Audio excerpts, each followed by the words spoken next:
할렐루야. 옆 사람 바라보시면서요, 함께 축복하도록 하겠습니다. 예수 믿고 천국 갑시다.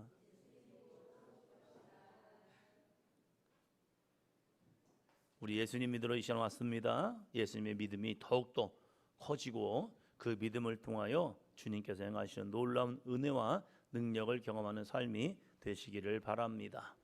두 번째입니다. 두 번째, 나는 예수님의 사도입니다. 여러분, 사도로서 보내심을 받아 주님의 말씀의 능력 가운데 나아가시는 삶이 되시기를 바랍니다. 예.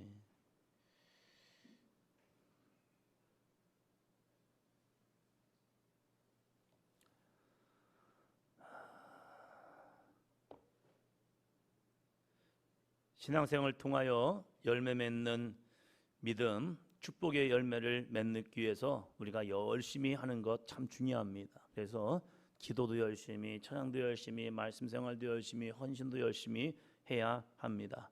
그러나 열심 못지않게 중요한 것이 있습니다. 우리가 경계해야 할 것이 있다는 사실입니다. 우리 속담에 이런 말이 있습니다. 같이 한번 읽어보겠습니다. 다 된 밥에 재 뿌린다. 밑 빠진 독에 물 붓기. 다 된 밥에 재 뿌리면 지금까지 수고한 것이 다 허투루 돌아갑니다. 밑 빠진 독에 아무리 수고해도 애써도 채워지지 않습니다. 영적인 삶에도 마찬가지입니다. 신앙생활에서도 교회에서 열심히 수고하고 헌신했는데 늘 결과가 얻지 못하는 사람이 있습니다.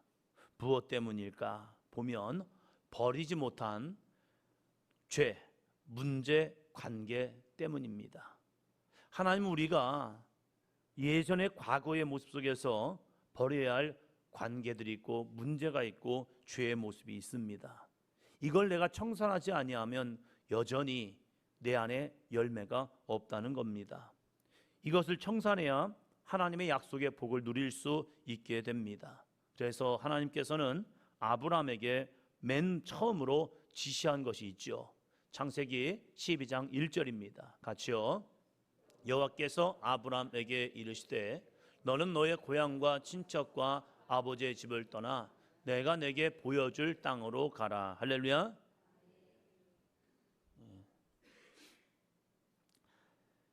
하나님께서 너의를 얘기합니다. 다른 환경이 아니고 다른 문제가 아니라 너 자신, 나 자신에게 말씀하고 있는 거예요. 너의 문제, 내 마음의 죄, 핑계, 타협. 사람들은 환경을 봅니다. 여건을 봅니다. 그러나 하나님께서는요, 하나님은 나를 통하여 주목하고 계시다는 거예요. 너는 너의 고향과 친척과 아버지의 집을 떠나 내가 내게 보여줄 땅으로 가라. 너 자신을 이야기하고 있는 거예요. 여기서 동사 두 가지를 얘기합니다. 첫 번째 무슨 동사죠? 떠나. 두 번째는요, 가라. 떠나 가라. 이 두 가지를 이야기하고 있습니다. 나 자신이 떠나야 할 것은 무엇이고 가야 할 곳은 어디냐 이거예요.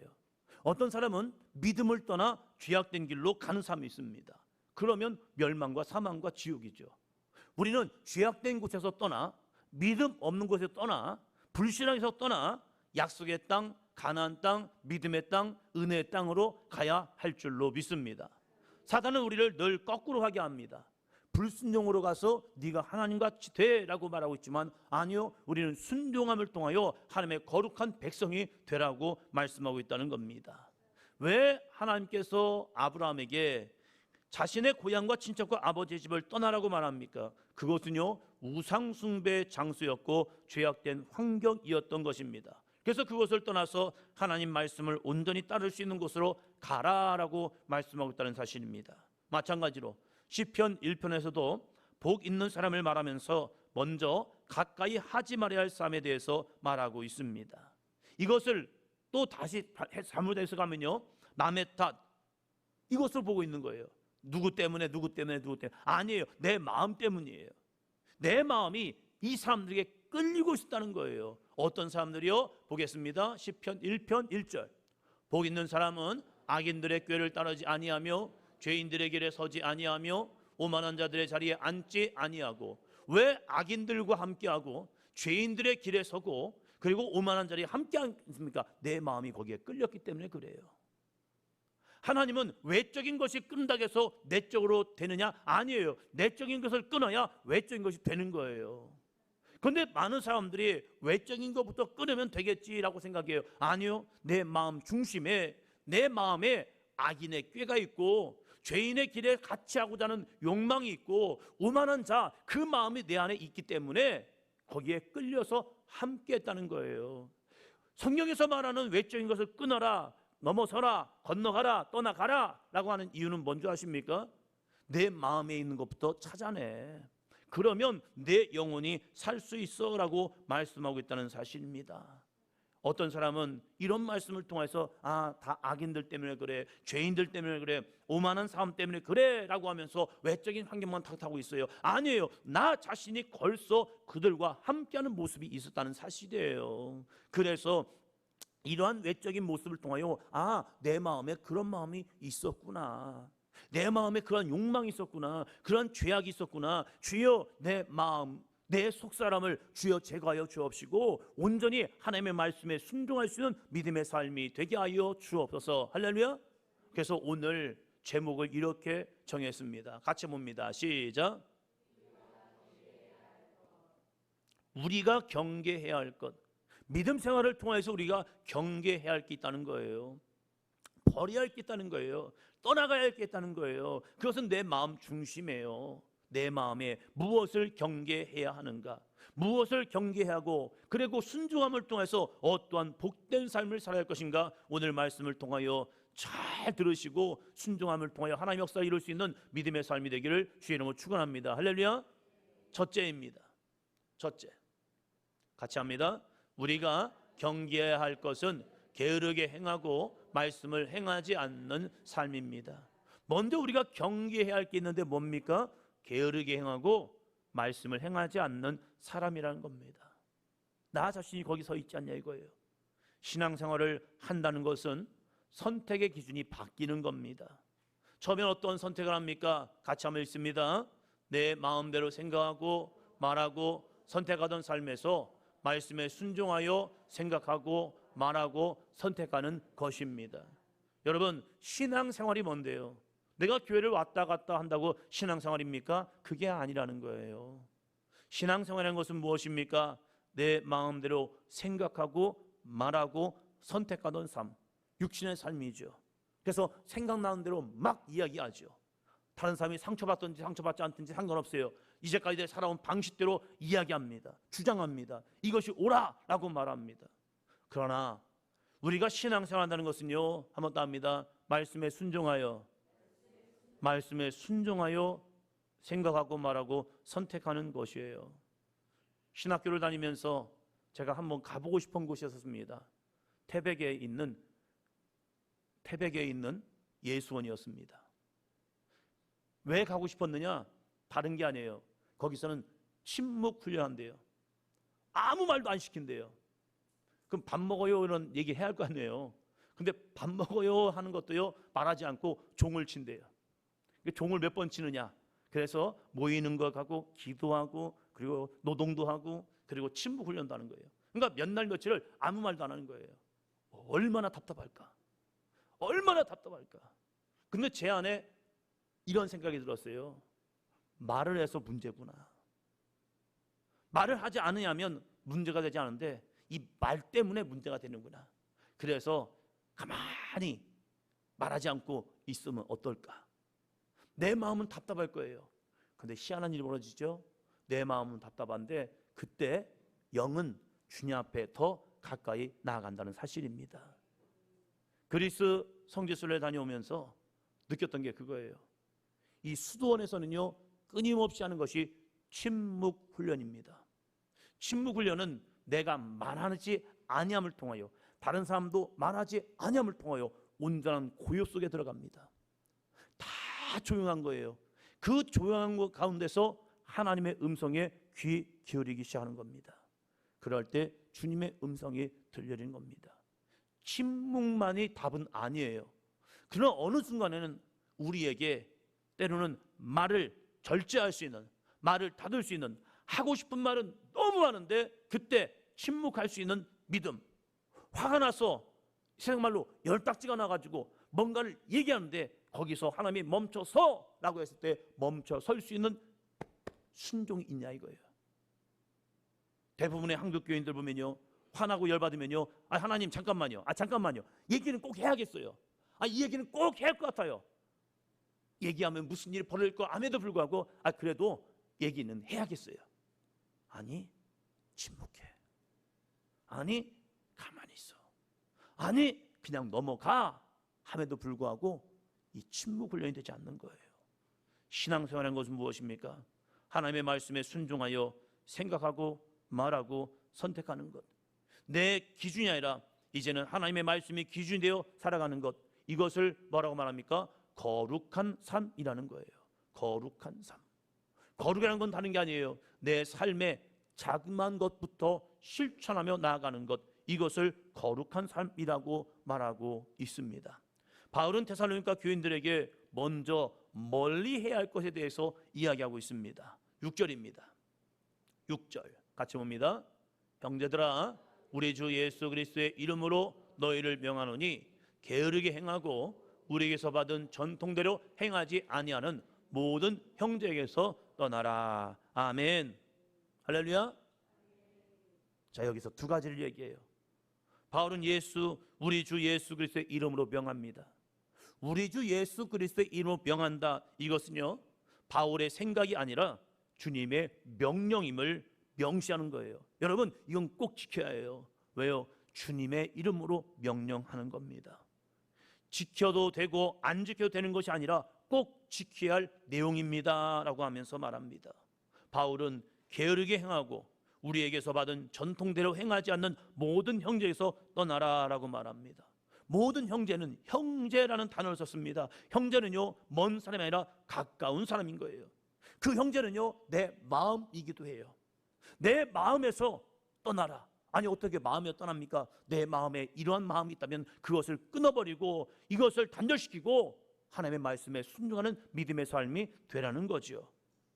가까운 사람을 어떻게 떠날 수 있습니까? 라고 말하지만 이것이 내가 복 받는 길이고 믿음의 길로 가는 순종의 모습이라는 겁니다. 그래서 내가 과거에 죄악된 사람을 끊지 않으면 그 죄로 인하여서 저주가 오기 때문입니다. 여러분, 게으르게 행하는 것은 무엇입니까? 게으름. 사람들은 육체의 삶, 육적인 게으름을 많이 이야기합니다. 그래서 부지런해라, 일찍 일어나, 일찍 자라, 그리고 열심히 해라 라고 하면서 육적인 게으름은 이기게 합니다. 그러나 영적 게으름에는요, 무뎌졌어요. 하나님과의 관계를 잃어버리고 하나님의 말씀을 잃어버림에도 불구하고 그것이 내 안에 그럴 수도 있지 하면서 영적인 게으름에는 굉장히 우리가 포용적입니다. 육적인 게으름에는 매번 이야기합니다. 그러면 안 돼, 이렇게 해야 해, 저렇게 해야 해. 그러나 영적 게으름에는요, 우리가 너무 무디어 있다는 사실이에요. 여러분, 영적 게으름이 무엇입니까? 영적 게으름이라는 것은요, 세상에 일에는 바쁘고 열심인데 영적인 삶에는 안 해도 이것쯤이야, 이것쯤 괜찮아 하면서 나도 모르게 타협하고 있다는 사실이에요. 이런 사람과 대화를 하다 보면요, 육적인 대화가 나와요.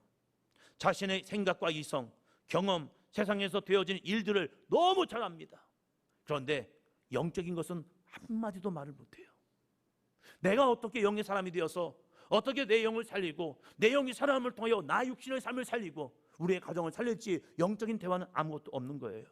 그래서 모든 판단이 말씀이 아닌 자신의 생각으로 판단하며 살아갑니다. 이것을 성경에서는 결과가 이렇게 돼라고 이야기합니다. 로마서 8장 5절로 6절입니다. 같이 봅니다. 육신을 따르는 자는 육신의 일을, 영을 따르는 자는 영의 일을 생각하나니 육신의 생각은 사망이요 영의 생각은 생명과 평안이니라. 육신의 생각은 하나님과 원수가 되나니 이는 하나님의 법에 굴복하지 아니할 뿐 아니라 할 수도 없습니다. 영적인 게으름에 빠지는 순간 우리는 육신을 쫓아갈 수밖에 없다는 거예요. 그런데 이 무서운 것은 5절에 보니까 육신을 따르는 자는 육신의 일을, 영을 따르는 자는 영의 일을 생각한다. 아니 그럴 수 있는 거 아니에요? 육신을 따르는 자, 육신의 일을 생각하는 거 맞지요? 그러면 뭐 그게 큰 문제입니까? 문제라는 거예요. 엄청난 문제라는 거예요. 이 6절에 보면 육신의 생각의 결과가 뭐죠? 사망이라는 거예요.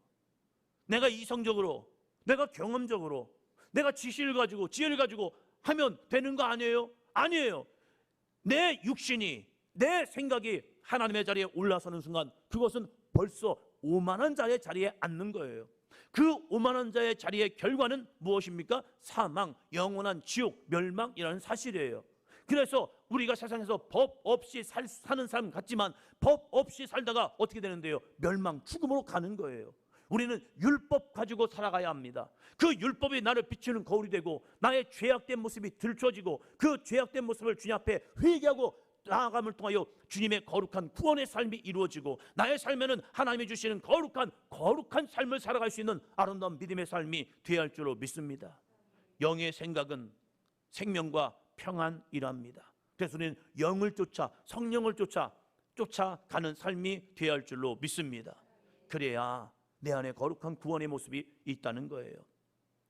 나 자신은 영적 게으름에 빠져 있지는 않냐 이거예요. 영적 게으름을 보니까 이런 모습이 나와요. 한번 같이 합니다. 시작.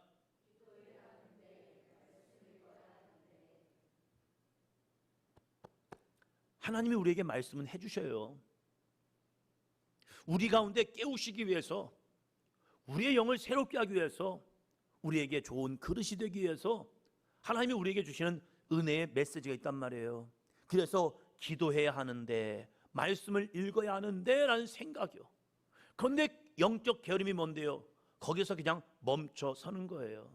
됐어, 다음에 하지 뭐. 이게 게으름 아닙니까? 육적인 게으름도 마찬가지잖아요. 내가 지금 해야 하는데 하지 않고 그냥 놔두는 거. 언젠간 하겠지, 언젠간 될 거야 하면서 이것을 게으름이라고 하잖아요. 이러한 영적 게으름에서 우리는 일어나야 합니다. 할렐루야. 그래서 어떤 삶입니까? 같이 한번 읽습니다. 영적 게으름에서 일어나 기도의 자리, 말씀의 자리로 나가 기도하고 말씀을 읽고 듣고 묵상하고 배우고 가르치고 지켜 행합시다. 할렐루야. 옆 사람을 한번 보면서 합니다. 시작. 영적 게으름에서 일어나 기도의 자리, 말씀의 자리로 나가 기도하고 말씀 읽고 듣고 묵상하고 배우고 가르치고 지켜 행합시다. 할렐루야. 옆 사람만 그냥 보면서 행합시다. 행하는 것, 이것이 뭐예요? 믿음이라는 거예요. 야고보는 우리에게 이야기해 줍니다. 믿음이 있어? 믿음이 있다면 행하는 거야. 아니 나 저 믿음 있는데요?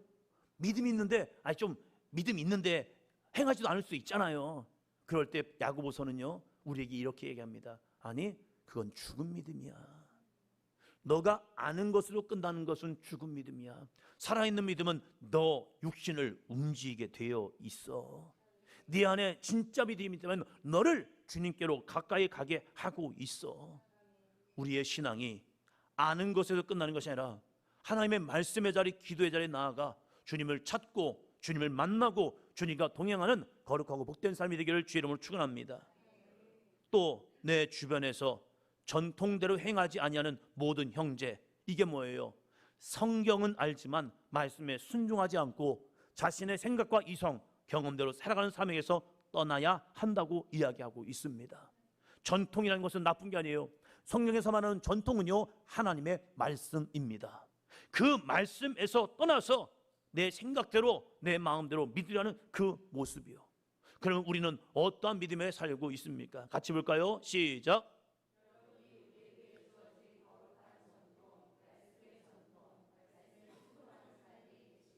할렐루야. 이것을 바꾸는 사람도 있다는 거예요. 하나님의 말씀을 자기 식대로 믿고 자기 식대로 해석하면서 아니 이 정도쯤 되는 거야, 이렇게 되는 거야. 신앙의 단계는 있어요. 어린아이 같은 믿음, 청소년의 믿음, 청년의 믿음, 성숙한 믿음이 있어요. 그것을 거룩한 성화, 영화라고 이야기합니다. 그러나 우리는 그 거룩한 성화의 단계에 오를 때까지 믿음으로 거룩한 정진을 해 나가는 거예요. 어느 때까지 어린아이 믿음 가지고 살 수는 없어요. 우리가 주님 보시기에 아름다운 칭찬받는 믿음의 삶이 되기 위해서 우리는 하나님이 주신 우리의 거룩한 영적 전통, 거룩한 전통, 말씀에 순종하는 믿음의 삶을 살아가는 아름답고 복된 삶이 되기를 주님의 이름으로 축원합니다. 그래서 나를 통하여 가정이 살아나고 직장과 사업장이 살아나 또한 나의 이웃이 살아나고 우리의 교회가 살아날 줄로 믿습니다. 그건 뭔데요? 말씀에 순종할 때 살아나는 거예요. 할렐루야. 둘째입니다. 둘째, 같이요. 본받아야 할 것은 믿음 안에서 질서 있게 행하고 믿음에 열심히 있는 사람입니다. 경계할 것도 있지만 우리가 본받아야 할 사람이 있어요. 우리는 교회에서 어떤 믿음의 사람을 본받아야 하는가? 믿음 안에서 질서 있게 행하고 믿음에 열심히 있는 사람을 본받기를 주님의 이름으로 축원합니다. 대충 하고 그냥 엉뚱하게 행하는 사람들, 그런 사람을 본받지 마시고요, 내 주변에 믿음 생활 잘하는 사람, 아름다운 믿음의 헌신의 길을 가는 사람, 주님과 함께 동행하는 거룩한 사람을 본받는 삶이 되시기를 바랍니다. 사람은 알게 모르게 주변 사람을 닮아가게 되어 있습니다. 내가 예수님 안에 있으면 예수님을 닮아갑니다. 교회에 다니지만 세상 안에 있으면 세상의 가치관으로 살아갑니다.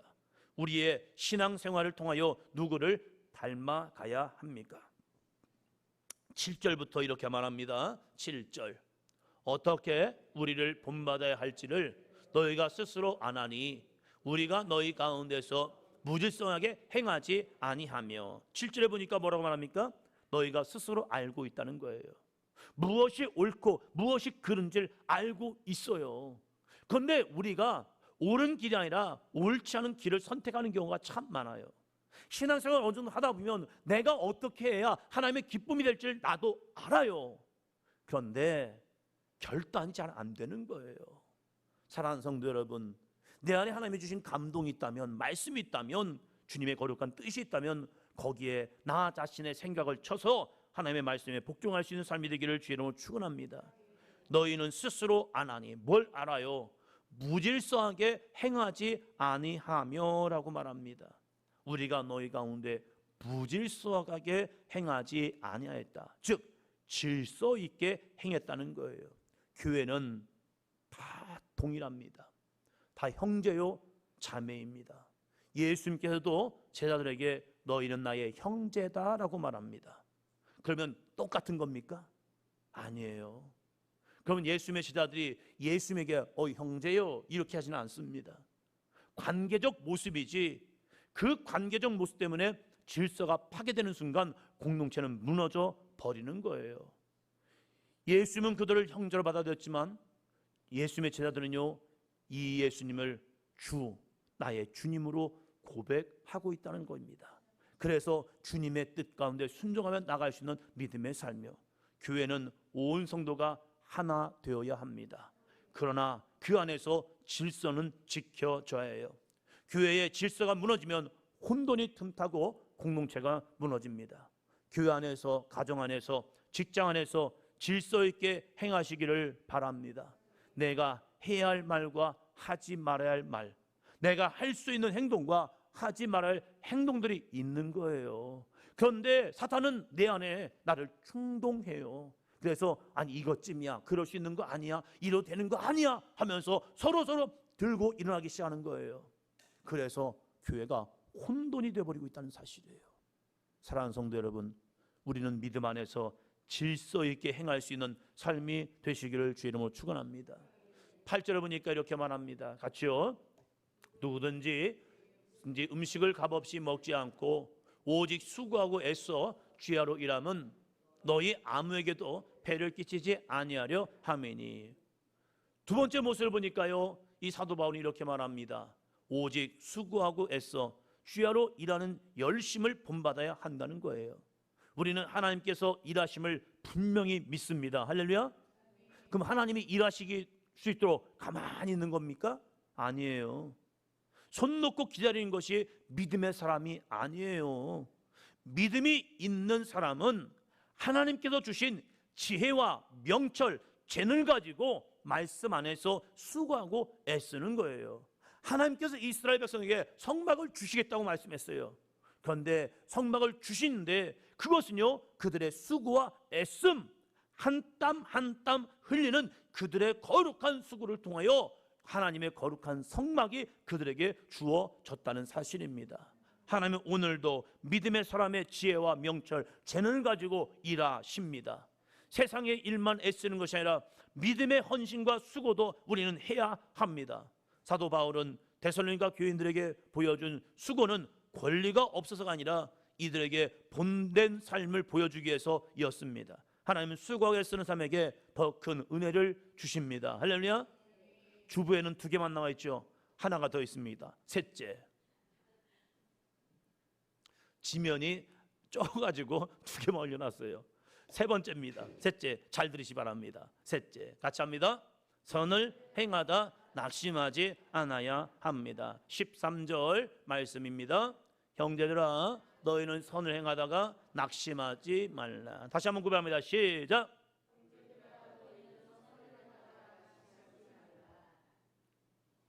세 번째 중요해요. 믿음의 사람이 주님을 위해서 헌신하고 주변 사람에게 선을 행하다가 낙심하는 경우가 있습니다. 나의 선한 행동이 왜곡되어 돌아오기 때문입니다. 나는 정말로 선한 마음으로, 착한 마음으로, 성실한 마음으로 주님의 사랑을 가지고 선을 행했어요. 그런데 주변 사람에게 통하여서 내가 실망이 됩니다. 그럴 때 내 마음에 이런 마음이 들어옵니다. 내가 어떻게 했는데, 내가 저 사람에게 어떻게 했는데, 내가 저 사람을 위해서 얼마나 눈물 흘렸는데, 내가 저 사람을 위해서 얼마나 헌신했는데, 이때 대부분은 괜히 했어, 다시는 하지 말아야겠어 라는 말을 하기도 합니다. 왜 내 마음에 낙심이 될까? 무엇이 문제일까? 교회에서 헌신하면 좋은 결과가 일어날 줄 알았습니다. 사람들에게 선을 행하면 그들이 인정해 줄 줄 알았습니다. 그런데 아무런 결과가 없습니다. 어떻게 해야 합니까? 철원에서 목회하는 건 정말 열심히 했습니다. 짧은 시간이었지만 정말로 애썼습니다. 교인들에게도, 동네 사람들, 청소년들에게도 많이 수고했습니다. 교회도 리모델링하고요, 사택공사도 준비해놓고 아이들 공부시키기 위해서 열심히 무던히 했었고, 정말로 거의 매일 저녁에 이 아이들 데리고 기도하면서 공부방도 운영해보고 하면서 정말로 할 수 있는 거 열심히 해봤습니다. 교회는 처음 갈 때보다 훨씬 더 좋은 형편이 되었고 여건이 되었습니다. 사역을 마치고 이제 먼저 짐보다 먼저 오는 바람에 캐리어 가방 하나에 아이들, 그때가 비 와서 아이들 장화 신고 왔던 것 같아요. 이 아이들과 함께 이제 캐리어 가방 하나 들고 철원에서 춘천으로 오는데 제 마음에 허하더라고요. 빈손으로 왔다가 빈손으로 가는 것 같아요, 진짜로. 그럴 때 제 마음속에 이런 마음이 들어왔어요. 이게 뭐야? 정말로 애썼는데, 정말로 수고했는데. 그럴 때 제 마음에 주님의 음성이 들려왔습니다. 너 아무것도 없이 왔잖아. 아무것도 없이 가는 것이 허전하니? 이 마음이 들어오는 거예요. 하나님의 거룩한 응답이 온 거예요. 아, 이게 뭐야? 열심히 진짜 수고했는데 얻은 것이 없는 것 같은 거예요. 그럴 때 저의 왔던 모습을 기억하게 하시고 가는 모습을 보여주시는 거예요. 빈손으로 왔다가 제가 빈손으로 가는 거 맞거든요. 그런데 중요한 게 있었습니다. 지금까지 내가 함께 했잖아. 철원에서의 사역이요, 제 힘과 제 능력으로 한 게 아니었습니다. 주님께서 먹이시고 입히시고 사역할 수 있는 힘을 주시고 우리 자녀들과 함께해서 우리 자녀들을 이만큼 성장하게 해주셨어요. 많은 은혜도 주셨습니다. 이 모든 것이 주님의 은혜였습니다. 그런데 사람을 보고 환경을 보니까 저 자신도 낙심되어 있었습니다. 그때 깨달은 게 있습니다. 내가 주님을 놓쳤구나. 주님이 나와 함께해서 이 많은 은혜를 주셨는데 주님을 놓쳐버리니까 사람들이 나에게 무엇을 했는가, 이걸 통해서 낙심이 되었다는 거예요. 주님의 선한 사역을 하면서 낙심하는 이유가 무엇입니까? 사람들에게 선을 행하다가 낙심하는 이유가 무엇입니까? 한번 따라해 보시기 바랍니다. 예수님을 놓쳤기 때문입니다. 내가 교회에 헌신하고 충성하는 것을 사람들이 보고 하는 것이 아니라 예수님의 십자가의 은혜에 감사해 한 것인데, 어느 순간에 사단은 사람들이 몰라준다고 낙심하라고 합니다. 예수님의 사랑에 감사해서 성도에게, 이웃에게 선을 행하였는데 그 사람들이 나를 인정해 주지 않는다고 낙담하게 하고 있다는 거예요. 누가요? 사단이요. 같이 읽어봅니다.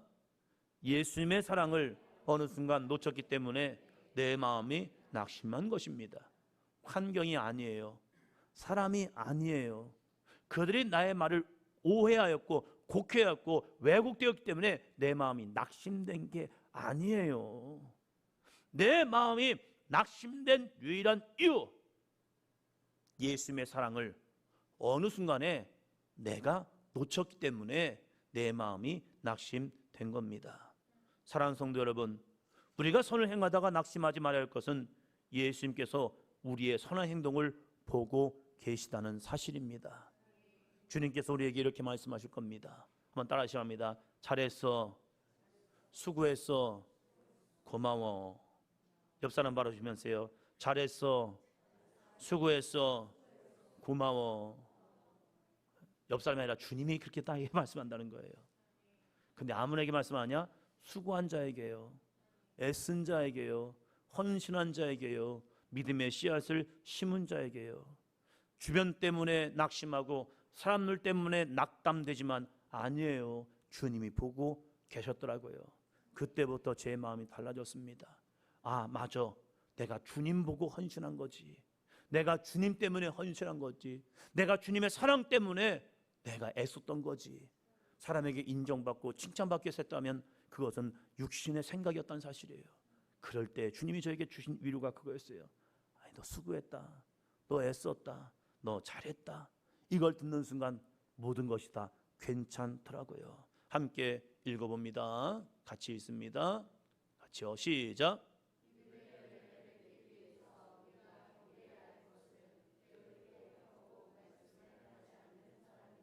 두 번째요, 우리가 본받아야 할 것은 믿음 안에서 질서 있게 행하고 믿음에 열심 있는 사람입니다. 세 번째요, 우리가 선을 행하고 낙심하지 말아야 할 것은 께서 아시고 우리를 칭찬하시기 때문입니다. 할렐루야. 잘 들으시기 바랍니다. 사탄의 유혹에 넘어지지 마시고 한 주간도 말씀 안에 순종함으로 예수님의 사랑 가운데 거하는 삶이 되기를 주의 이름으로 축원합니다. 속해 나눔 있습니다. 나에게 주신 하나님의 말씀은 무엇입니까? 나의 믿음 생활에서 경계할 것은 무엇이고 본받아야 할 것은 무엇인지 나누어 봅시다. 속해 때 준비하지 마시고 미리 한 번 더 읽어보시고 거기에 답을 하시고 속해에서는 나눔만 하시기를 바랍니다. 할렐루야. 그때 찾으면 늦습니다. 미리 결단하시고 고백하시고 살아가심을 통하여서 한 주간 동안 내가 이렇게 살아왔습니다. 고백할 수 있는 속해 나눔이 되기를 주님의 이름으로 축원합니다.